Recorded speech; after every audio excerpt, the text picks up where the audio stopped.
चलिए अब बढ़ते हैं दूसरी खबर की ओर। यूपी महाराष्ट्र के बाद बिहार सरकार ने प्रदेश में नया सर्कल रेट लागू करने का फैसला किया है। बिहार सरकार एमवीआर यानी कि मार्केट वैल्यू रेट को पहली बार 2013-16 के बाद बड़े पैमाने पर अपडेट कर रही है। जनवरी 2026 से राज्य में नए सर्कल रेट लागू हो जाएंगे। नए रेट के जमीन को इलाके, सड़क की चौड़ाई, विकास, औद्योगिक या आवासीय कैटेगरी के हिसाब से अलग अलग श्रेणी में बांटा जाएगा। सबसे ज्यादा असर उन इलाकों में होगा जहां पहले से जमीन मकान की खरीद बिक्री ज्यादा होती है, जैसे नगर निगम क्षेत्र हो गए, शहर के बाजार के आसपास के इलाके हो गए। इसका मकसद ये है कि पुरानी रेट पर सरकार को राजस्व कम मिलता था, जबकि जमीनों की असली बाजार कीमत पहले से काफी बढ़ चुकी है। नए रेट से रजिस्ट्री विभाग को राजस्व मिलेगा और रेट को वास्तविक बाजार दर के करीब लाया जाएगा। सर, क्या नए सर्कल रेट से आम लोगों के लिए घर या जमीन खरीदना और भी महंगा हो जाएगा, क्योंकि रजिस्ट्री फीस और स्टैंप ड्यूटी बढ़ने से कुल लागत काफी बढ़ सकती है? देखिए, बिहार में ये जो इम्प्लीमेंट हुआ है, ये एक्चुअली आप नॉर्मली मार्केट प्राइस और सर्कल रेट में जो गैप है, ये टिपिकली 25 से 30% का गैप बहुत ज़्यादा होता है। बट लेकिन state like Bihar, UP, MP में ये 40 से 60% के गैप था।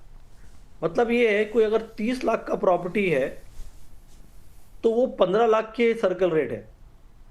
तो गवर्नमेंट को सर्कल रेट पे स्टैम्प ड्यूटी वगैरह मिल रहा था, तो ये गवर्नमेंट के लिए अपने आप में लॉस था। तो अभी जो सिर्फ इन्होंने किया है, ये एक तरह से जो करेक्शन है इंडिया के एवरेज में, उसके हिसाब से इन्होंने किया था। अब ये क्यों किया है कि लास्ट जो रिवीजन हुआ था सर्कल रेट का, इनका मेरे ख्याल से 1990 या 2000 अर्ली 2000 में हुआ होगा। तो सर, ये अभी तो फिलहाल बताया 2013-14 में किया था इन लोगों ने। आते होता था, तो 12 साल के बाद हुआ है। अभी बहुत, क्योंकि ऑब्वियसली ये एक फिस्कल लॉस है स्टेट के लिए। तो ये चेंज की वजह से मेरे ख्याल से गवर्नमेंट को 4-5 हजार करोड़ का एस्टिमेटेड अर्निंग बढ़ जाएगा, जो क्योंकि अंडर वैल्यूड प्रॉपर्टी मिलता था।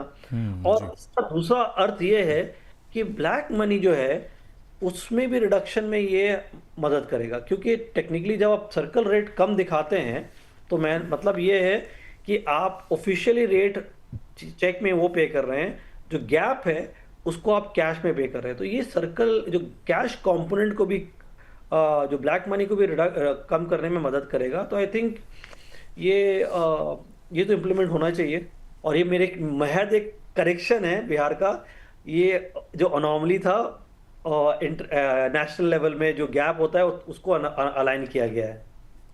चलिए, जनवरी से ये फैसला लागू हो जाएगा, उसके बाद देखते हैं कि सर्कल रेट में कैसे बदलाव किए जाते हैं।